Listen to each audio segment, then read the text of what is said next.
Hello students, welcome to this channel Arnik education point. My name is Seena Takar और आज हम class 12th का business studies का जो चैप्टर पढ़ने जा रहे हैं उस चैप्टर का नाम है मार्केटिंग मैनेजमेंट। बहुत बड़ा चैप्टर है बट इसको हम लोग समरी की मदद से पढ़ने वाले हैं और बेसिकली इस चैप्टर को फिनिश अप करने वाले हैं। तो देखो, सबसे पहले मार्केट का मतलब हम लोगों को पता ही है क्या होता है। मार्केट का मतलब जहाँ पे बायर और सेलर इंटरैक्ट करते हैं उसे हम मार्केट कहते हैं। बट हमें डिफाइन किसकी समझनी है? मार्केटिंग मैनेजमेंट की। तो डिफाइन क्या कहते हैं? Managing all the activity related to market. जितनी भी एक्टिविटी मैनेज होती है जो कि मार्केट से रिलेटेड है वो सारी की सारी क्या कहलाती है? Marketing management. यहां तक आपको बिल्कुल क्लियर होगा। नेक्स्ट हम लोग यहाँ पे इसके एक एग्जांपल से समझेंगे कि एक्चुअल में मार्केटिंग मैनेजमेंट होता क्या है। देखो, कोई सा भी प्रोडक्ट आप मार्केट में देखते हैं, चाहे आप चिप्स देख लो, कुरकुरे देख लो, टूथपेस्ट देख लो, सोप देख लो, कुछ भी, ये जो प्रोडक्ट है ना, आपको तो अभी जस्ट लेना होता है, उसकी जरूरत होती है, आप पैसे देके वो चीज खरीद लेते हो। बट उसके पीछे वो सारी की सारी एक्टिविटी, मतलब उस पर लेबरिंग होता है। वो अभी मैं आपको सारी चीजें समझाऊंगी। लेबरिंग होना, उसके ऊपर सारी चीजें मेंशन, कलर, ब्रांड, कहाँ से वो आई है, कहाँ वो पड़ी थी, कौन से वेयर हाउस में पड़ी थी, कैसे उसको स्टोर किया था, ये सारी की सारी एक्टिविटीज ही क्या कहलाती है? हमारी मार्केटिंग मैनेजमेंट कहलाती है।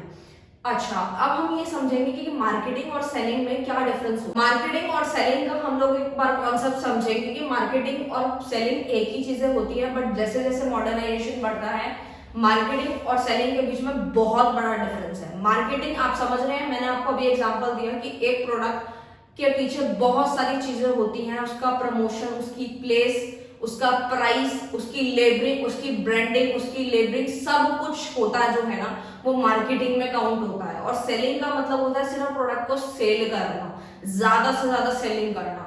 तो ये डिफरेंस होता है इनके बीच में। तो चलो स्टार्ट करते हैं अब हम लोग की मार्केटिंग मैनेजमेंट के कॉन्सेप्ट में कौन कौन से वेरियस कॉन्सेप्ट आते हैं। इसको याद करने की टेक्निक मैंने बनाई है MPPSS। MPPSS से आपको याद रख लेना है। तो सबसे पहला आता है मार्केटिंग। मार्केटिंग में क्या आता है? M फॉर मार्केटिंग, P मतलब प्रोडक्शन, P मतलब फिर से प्रोडक्ट, एंड S मतलब सेलिंग और S मतलब सोशलिस्टल। ठीक है, तो इस तरीके से आपको याद रखना है। सबसे पहले मार्केटिंग क्या होता है? देखो, मार्केटिंग का मतलब होता है designing product according to need of customer and consumer satisfaction. कि मार्केटिंग का मतलब ही यही होता है कि इस तरीके से डिजाइनिंग करना प्रोडक्ट की ताकि हमारी जो कस्टमर की जो नीड है ना और कस्टमर का सेटिस्फैक्शन जो है वो पूरा हो जाए, वही हमारी क्या कहलाती है? मार्केटिंग। जैसे मान लीजिए कोई भी प्रोडक्ट है, अगर वो अच्छी क्वालिटी का है और प्राइस भी उसका ठीक है, कस्टमर की सेटिस्फैक्शन को भी वो पूरा कर रहा है, तो वो काफी लंबे समय तक वो रन करेगा, मतलब वो जो ब्रांड है वो रन करेगा। लेकिन अगर वो प्रोडक्ट्स जो है उसकी क्वालिटी अच्छी नहीं है, बहुत सारे डिसएडवांटेजेस है, तो वो प्रोडक्ट जल्दी से जल्दी शॉर्ट रन के अंदर ही खत्म हो जाए। प्रोडक्शन क्या होता है? बेसिकली प्रोडक्शन का मतलब ही यही होता है कि ज्यादा से ज्यादा लार्ज स्केल प्रोडक्शन करना, ज्यादा से ज्यादा सामान को बेचना। और ज्यादा से ज्यादा सामान को हम कैसे बेच पाएंगे? प्राइस को कम करके। प्राइस कम करेंगे तो सामान ज्यादा बिकेगा। इसके भी डिसएडवांटेज होते हैं। देखो, हर किसी का डिसएडवांटेज रहता है, मेरिट भी रहता है, बट जो मेन टारगेट है वो यही है कि ज्यादा से ज्यादा सामान को बेचना, कॉस्ट को कम करके। और बहुत सारी कंपनीज को अडॉप्ट करती हैं। प्रोडक्ट क्या है? प्रोडक्ट में आता है गुड क्वालिटी ऑफ प्रोडक्ट, अच्छी क्वालिटी के गुड्स सेल आउट करना। अगर हम लोग बेकार क्वालिटी का गुड्स देंगे तो दोबारा वो कोई चीज खरीदेगा नहीं। देखो, आजकल हर एक गुड जो होता है वो कहीं ना कहीं उसमें मिलावटें होती हैं, बट ठीक है, चल रहा है काम, हम लोगों को खरीदना भी है, अपनी नीड को भी पूरा करना है, तो हम लोग कहीं ना कहीं कंपैरिजन करते हैं हर एक चीज को लेके, यानी कि क्वालिटी को लेके, प्रोडक्ट को लेके, प्राइस को लेके, वो सारी चीजें रहती है। बट प्रोडक्ट के अंदर अच्छी क्वालिटी का गुड्स होना चाहिए। अगर बेकार क्वालिटी का होगा तो ज्यादा टाइम तक वो गुड्स नहीं खरीदा जाएगा। उसके बाद आता है सेलिंग। सेलिंग में कहता है व्हाट इज प्रोड्यूस, उसी को जो भी चीज प्रोड्यूस करी उसको ज्यादा से ज्यादा सेल आउट करना। इसके भी डिसएडवांटेजेस रहते हैं। अब ज्यादा से ज्यादा सेल करने के लिए बहुत सारी चीजें दी जाती है। जैसे कि आप देखते हैं कोई नया नया प्रोडक्ट जब लॉन्च होता है तो उसकी कहीं ना कहीं मार्केटिंग की जाती है, पता किया जाता है कि मार्केट में वो पसंद आएगा नहीं आएगा, उसका शेप, साइज, कलर, ब्रांड काफी सारी चीजें होती है। बट डिपेंड करता है कि क्या चीजें सेल आउट हो रही है। ज्यादा से ज्यादा सेल करना, सेल कैसे कर सकते हैं? सेल हम सबसे ज्यादा कर सकते हैं, कोई भी मान लीजिए कोई कैशबैक दे दिया, या बहुत सारे ऑप्शंस मिल जाते हैं कि एक के साथ एक फ्री, 2 फ्री, 3 फ्री, ये ज्यादा सेलिंग करने के तरीके। सोशलिस्ट मतलब होता है social goals and satisfaction of consumer. यानी कंज्यूमर की सेटिस्फैक्शन को पूरा करना। देखो सोसाइटी क्या है, सोसाइटी के जो लोग हैं वही तो हमारे कंज्यूमर्स हैं और उनकी सेटिस्फैक्शन को पूरा करना, ऐसा इसमें समझाया जाता है। बट ये नहीं है कि कोई दुकानदार जो है वो ड्रग्स बेच रहा है और वो ये सोच रहा है जिससे कस्टमर की सेटिस्फैक्शन को पूरा किया जाएगा, बट ये जो है ये चीज सही नहीं है। तो हमें बेसिकली वो सामान बेचना है जो बिल्कुल सही हो, ठीक है। इस तरीके से नहीं है कि हम कुछ भी बेच रहे हैं, तो मतलब सेटिस्फैक्शन पूरा हो, ये बात हमें अपने माइंड में रखनी है, प्रोड्यूसर को भी और सेलर को भी, बट एक लीगल तरीके से कि क्या चीज सबसे ज्यादा सेल होगी, इससे कुछ जो शॉप है उसकी कोई डिसएडवांटेजेस ना काउंट हो जाए। तो इस तरीके से होता है। उसके बाद बात करते हैं फंक्शन ऑफ मार्केटिंग। ये टोटल 12 हमारे फंक्शन है, बहुत इजी है, लग बहुत रहे होंगे कि आपको इतने सारे कैसे याद रखेंगे। मैं आपको लाइन वाइज याद कराऊंगा, आपको बिल्कुल याद हो जाएगा। अगर आप पेपर में भूल जाओ तो मैं आपको एक प्रोडक्ट से समझाऊंगी, प्रोडक्ट के बाद अपने आप समझ जाएंगे किसके बाद कौन सा स्टेप आएगा। देखो सबसे पहले होता है गैदरिंग एंड एनालाइजिंग मार्केट, होता है मार्केट का रिसर्च करना। मार्केट का रिसर्च मतलब मार्केट में देखना कि किस टाइप के लोग रह रहे हैं, क्या सबसे ज्यादा खरीद रहे हैं। जैसे आजकल जो हमारा यूथ है वो ज्यादातर हमारे जो गैजेट्स वगैरह खरीद रहे हैं, या फिर तुम देखते हो बहुत सारी शॉपिंग हो गई, ये सारी की सारी चीजें किसमें आती है, हमारी मार्केट रिसर्च का पार्ट होती है कि हमें किस टाइप के प्रोडक्ट बनाने हैं, कौन सी जनरेशन इसको खरीद। Second one is market planning. Market planning में हमें ये जानना होता है कि हमारी क्या अपॉर्चुनिटीज हैं, क्या हमारी स्ट्रेंथ है, क्या हमारी थ्रेट्स होंगी, ये सारी की सारी चीजें हमें कौन बताता है, मार्केट प्लानिंग बताता है। Third one is product designing and development, की प्रोडक्ट की डिजाइनिंग कैसे होगी, कैसा उसका शेप होगा, कलर होगा, साइज होगा, फिर कैसे डेवलपमेंट उस प्रोडक्ट की होगी। फिर आता है स्टैंडर्डाइजेशन एंड ग्रेडिंग। देखो स्टैंडर्डाइजेशन मतलब ऑलरेडी हम लोगों ने बिजनेस स्टडीज में चैप्टर 2 में पढ़ा था कि कोई भी जो प्रोडक्ट होता है हमें स्टैंडर्ड साइज का बनाना चाहिए ताकि ज्यादा से ज्यादा लोगों तक पहुंचा जा सके। तो स्टैंडर्डाइजेशन वो कहलाता है। ग्रेडिंग क्या होता है, ग्रेडिंग का मतलब होता है उस प्रोडक्ट को ग्रेड देना।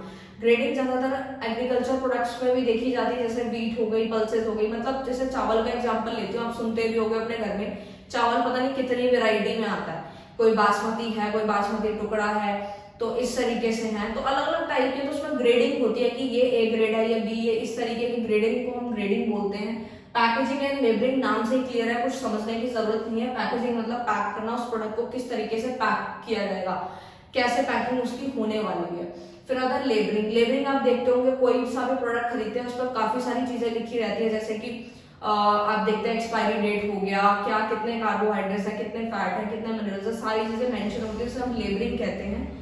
ब्रांडिंग क्या होते हैं, एक प्रोडक्ट को एक अच्छे ब्रांड नेम की जरूरत होती है, ब्रांडिंग करना उसकी, यानी ब्रांड नेम क्या इजी होना चाहिए, ब्रांड नेम कैसा होना चाहिए, बहुत ज्यादा इजी हो चाहिए। बुक में जब देखेंगे ना इनका भी डिटेल एक्सप्लेनेशन है, बट ये सारी चीजें अगर आप एक प्रोडक्ट को सोच के करेंगे ना तो आपको सब कुछ आसान लगेगा। जब भी पेपर में ये सब आए ना तो आप किसी भी प्रोडक्ट को उठा लेना और उस पर हर एक चीज देखना, आपको अपने आप समझ आ जाएगा कि किस चीज की बात हो रही है।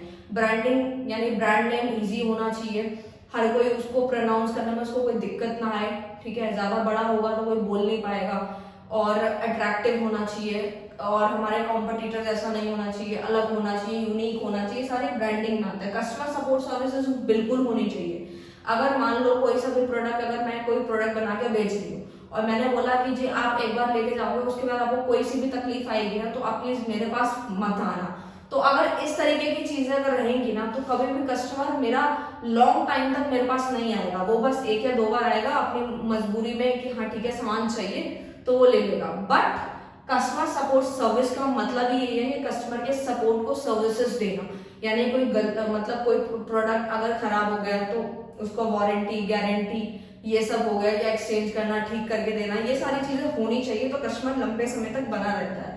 प्राइसिंग ऑफ प्रोडक्ट का प्राइस आप देखते हैं हर चीज मेंशन होती है। अगर कुछ उनको लगता है अपनी सेल बढ़ानी है तो आप देखते होंगे अगर कोई चीज 15 रुपए की उसको काट के 10 कर दे, तो ये सारी चीजें बेचने के लिए होती हैं ताकि आप लोग प्रोडक्ट ज्यादा से ज्यादा खरीदें। प्रमोशन एंड लेबलिंग क्या होती है आपको मैंने, लेबलिंग क्या होता है, किसी भी प्रोडक्ट का प्रमोशन करना। प्रमोशन किस तरीके से कर सकते हैं, अलग अलग तरीके से, एडवर्टीजमेंट चला दी, न्यूज में डाल दिया, न्यूज़पेपर में डाल दिया, एड्स वगैरह रन करा दी, ये सारी चीजें प्रमोशन होती हैं।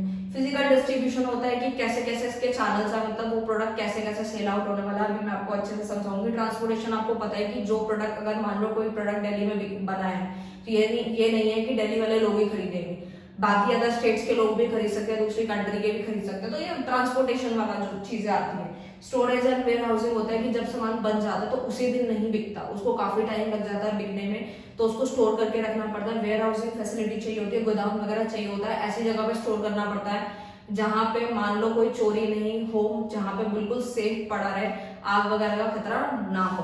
तो इस तरीके से हमारे फंक्शन ऑफ मार्केटिंग होते हैं, जो कि बहुत इजी भी थे। आप किसी प्रोडक्ट के बारे में सोचेंगे तो अपने आप ऑटोमेटिकली ये चीजें समझ आ जाएंगी। नेक्स्ट हम लोग चलते हैं मार्केटिंग मिक्स क्या होता है। मार्केटिंग मिक्स बहुत इजी कॉन्सेप्ट है। इसके अंदर आता है 4 पीस। 4 पीस मतलब होता है 4 पीस की बात होती है तो वो मार्केटिंग मिक्स होता है। मार्केटिंग मिक्स कैसे बनता है? 4 पीस से बनता है, 4 पीस। पहला पी मतलब प्रोडक्ट, फिर प्राइस, फिर प्लेस, फिर प्रमोशन। 4 पी आ गए ना। तो देखो प्रोडक्ट क्या होता है।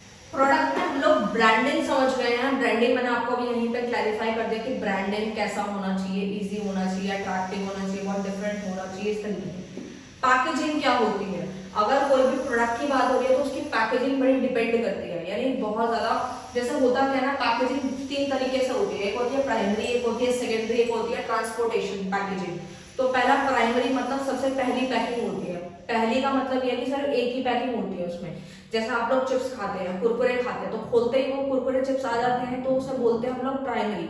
सेकेंडरी का मतलब है 2 तरीके की पैकिंग होती है। जैसे आप कोई बिस्किट देखते हैं, ठीक है, जैसे कुछ बॉक्स में बिस्किट आते हैं, पहले एक बॉक्स होता है, वो आप खोलो, फिर उसके अंदर एक और पन्नी होती है, एक और पैकिंग जो होती है, उसके अंदर से बिस्किट निकलता है। तो 2 पैकिंग होगी, मतलब वो सेकेंडरी हो गई। उसके बाद आता है ट्रांसपोर्टेशन पैकिंग।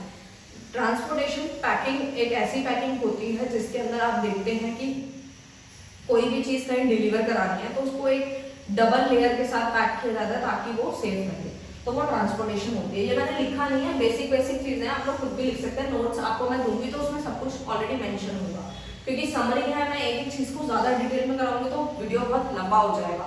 बट अगर आप और भी डिटेल में समझना चाहते हैं तो कमेंट कर सकते हैं, मैं उसके लिए वीडियो बनाऊंगी। फिर बात करते हैं प्राइस की। प्राइस में क्या आता है हमारा? प्राइस क्या होता है? प्रोडक्ट की कॉस्ट। प्रोडक्ट की कॉस्ट ऑलरेडी मेंशन होती है, कितनी होगी, कितना कस्टमर खरीद पाएगा, ज्यादा होगी तो कोई खरीदेगा नहीं, ये सारी चीजें हमारी प्रोडक्ट प्राइस में आती है। फिर देन डिमांड एंड यूटिलिटी, कि उस पर्सन की डिमांड क्या है, कितने यूटिलिटी में उसको सेटिस्फैक्शन मिलने वाला है, कितने वो प्राइस पे कर देगा। क्योंकि आप देखते हैं एक कस्टमर तभी उतना प्राइस देता है जब उसको लगता है कि ये प्रोडक्ट इतनी वर्थ का है, ठीक है ना। तो वो चीज इसके अंदर होती है। जैसे आप देखते भी होंगे कोई भी प्रोडक्ट लेने जाते हो तो जिसमें बार्गेनिंग हो सकती है उसमें तो हम ये बोलते हैं ना, देखते हैं कि हाँ भाई ये चीज इतने की होगी, हम इतना पे करेंगे। बट जब वो हमारे बजट से बाहर होती है, हमें लगता है ये इतने की नहीं है, और जब लगता है कि हाँ भाई हमारा तो इसके अंदर पूरा का पूरा काम हो जाएगा, तो हम उस प्रोडक्ट को ले लेते हैं। प्लेस क्या होता है? प्लेस में आ जाता है 2 तरीके के चैनल्स होते हैं, जैसे 0 लेवल चैनल और इनडायरेक्ट चैनल। बहुत सिंपल तरीके से समझाऊंगी, बुक में इतनी बड़ी एक्सप्लेनेशन है ना इसकी, मैं क्या बताऊं आपको। 0 लेवल चैनल का मतलब है 0 लेवल, कोई भी चैनल इसमें नहीं होता। कहने का मतलब यह है कि जो हमारा सेलर से लेके, मतलब प्रोड्यूसर से लेके और कस्टमर तक जब सामान पहुंच जाता है उसे हम 0 लेवल चैनल बोलते हैं। बीच में कोई मीडिएटर्स नहीं आते। 0 लेवल है ना, कोई भी नहीं आने वाला यहाँ पर, ठीक है ना। जैसे कि कोई सी भी, जैसे आप बाटा का एग्जाम्पल ले लेते हो, अगर आपको कोई बाटा की चीज लेनी है तो आप क्या करते हैं? आप सबसे पहले ज्यादा बाटा के शोरूम में जाते हैं और आपको जो चीज पसंद होती है आप डायरेक्ट खरीद लेते हैं, यानी कि उस ब्रांड का आपने ले लिया, ओके। तो वो क्या है? 0 लेवल चैनल है। बट इनडायरेक्ट चैनल में क्या होता है, कुछ प्रोडक्ट ऐसे भी होते हैं जो कि हमारे प्रोड्यूसर से लेके कस्टमर तक आने में बहुत सारे बीच में लोग आ जाते हैं। जैसे कि प्रोड्यूसर के बाद कौन आता है? हमारा होलसेलर, फिर रिटेलर, फिर कस्टमर, ऐसे आता है। तो वो उसे बोलते हैं हम लोग इनडायरेक्ट चैनल बोलते हैं, क्योंकि चैनल जो है ना वो इनडायरेक्ट है। जैसे कार डीलर का एग्जांपल ले लो, किसी को कार चाहिए तो मान लो वो जो है शोरूम में नहीं जाके कार डीलर के पास जाता है, उसको सेकेंड हैंड गाड़ी चाहिए तो वो डीलर के पास जाएगा, डीलर कहीं और से लेके आया होगा। तो ये क्या है? इनडायरेक्ट चैनल होते हैं। Next one is promotion. हर एक प्रोडक्ट का सारी चीजें होने का, मान लो ब्रांडिंग भी हो गई, उसको एक अच्छा नाम भी दे दिया, उसकी पैकिंग भी कर दी अच्छे से, और उसकी कॉस्ट भी तय कर ली, हमें चैनल्स भी पता लग गए। लास्ट में आता है प्रमोशन। उस प्रोडक्ट का प्रमोशन कैसे करना है, मतलब वो प्रोडक्ट लोगों तक कैसे पहुंचेगा। सब कुछ काम करने के बाद उसको रख तो देंगे नहीं कि हाँ वो स्टोर करके रख दो काम खत्म, नहीं, प्रमोशन करो, एडवर्टीजमेंट करनी पड़ती है, एडवर्टाइजिंग करनी पड़ती है। जैसे कि आजकल एड्स बहुत चल रही है, आप यूट्यूब खोलते हैं, कोई नई मैगी आ रही है, कोई नया कोई भी बिस्किट आ रहा है तो उसकी जो है एड पहले ही आ जा रही है। तो इस तरीके से एडवर्टीजमेंट करना, सेल का प्रमोशन करना, सेल प्रमोशन भी बहुत ज्यादा जरूरी होती है जो हमारी सेल्स को बढ़ाती है। किस तरीके से, जब भी कोई नया प्रोडक्ट आता है हमेशा कंपटीटर को देख कर आता है कि वो कितने का दे रहे हैं, उससे कम हम देंगे। अगर वो एक चीज फ्री दे रहा है तो हम 2 दे देंगे। सेल प्रमोशन करने के तरीके होते हैं कि सेल को कैसे प्रमोट किया, एक्शन होना, फेस टू फेस इंटरेक्शन किस तरीके से होता है। ये इसमें ऑनलाइन वर्क नहीं करेगा, मैं आपको पहले ही बता दूं। जैसे आपके आसपास की कोई शॉप्स है, आप जो चाह रहे हैं कि अपने आसपास की शॉप से कुछ खरीदना चाहते हैं, सपोज आप शूज खरीदना चाहते हैं, कुछ लोग ऐसे भी हैं आज के टाइम पे जो कि ऑनलाइन में बिलीव नहीं रखते। हमारा जैसा यूथ रखता है, आप लोग भी पसंद करते हो, ऑनलाइन आपका टाइम बचता है, ऑफर मिल जाते हैं, फिर पसंद नहीं आया तो उसको पहन भी लिया एक आध बार। काफी ज्यादा गर्ल्स भी करती है कि ड्रेस वगैरह पहन लेती है, एक बार पार्टी वार्टी अटेंड करके फिर रिटर्न करा देती हैं और साथ में हमारा रिफंड भी आ जाता है। तो ये सारी चीजें हमको बहुत अच्छी लगती है, पसंद आती है, टाइम बचता है, हमारा यूथ समझता है आज के टाइम पे। बट जो पहले की जनरेशन है, जो हमारे पेरेंट्स लोग हैं, वो कहीं ना कहीं आज भी दुकानों पर बिलीव रखते हैं। वो तो हमारे चक्कर में कहीं ना कहीं ऑनलाइन वगैरह देख लेते हैं, बट अगर उनको कोई सामान है तो सीधे दुकान की तरफ जाते हैं। तो मैं आपको यही बताना चाह रही हूँ कि हमारे पेरेंट्स या कोई सा भी जो ऑनलाइन में अगर उसको पहले दिन से ही कुछ सेटिस्फेक्शन नहीं मिला या उनको लगता है कि जो दिखाया जाता है वो होता नहीं है, तो दुकान पर जाकर जो सामान खरीद रहे हैं उसको पर्सनल सेलिंग बोलते हैं, फेस टू फेस इंटरेक्शन। अब किसी को क्या है कि क्लोथ्स लेना है, किसी के घर में शादी का फंक्शन है, मेहंदी का फंक्शन है सपोज, तो वो दुकान पे जाके परचेसिंग कर रहे हैं। तो उसमें होता ये है कि पर्सनल इंटरेक्शन होता है बायर और सेलर के बीच में, कि दुकानदार सामान दिखा रहा है और बता भी रहा है साथ में, यानी बेटर रिस्पॉन्स होता है उसके अंदर। अगर कभी कभार क्या होता है कोई पर्सन अकेला चला जाता है या कुछ कोई साथ में नहीं है, तो उसमें क्या होता है वो दुकानदार ही जो है एडवाइस करना शुरू कर देता है कि ये वाला कलर यहाँ पे ये वाला सूट कर रहा है, या इस तरीके से अच्छा लगेगा, आप ये वाला ट्राई करो, या इस रेंज का। तो मतलब हर तरीके से गाइडेंस मिलती है, टू वे कम्युनिकेशन होता है, आमने सामने कम्युनिकेशन होता है बायर और सेलर का, और अच्छे तरीके से इंटरेक्शन होता है, तो उसे हम बोलते हैं पर्सनल सेलिंग, जो कि कहीं ना कहीं अच्छी भी होती है और हम अपने अकॉर्डिंग देखते भी हैं। तो इस तरीके से सारी की सारी चीजें जो मैंने आपको सारी की सारी चीजें कवर कर दी हैं इस पूरी समरी के अंदर। अगर आप चाहते हैं कि और डिटेल में पढ़ना तो आप कमेंट कर दीजिएगा, मैं उसके ऊपर वीडियो बना दूंगी। अगर आपको वीडियो अच्छा लगे तो प्लीज लाइक शेयर कमेंट कर दीजिएगा। Thank you so much.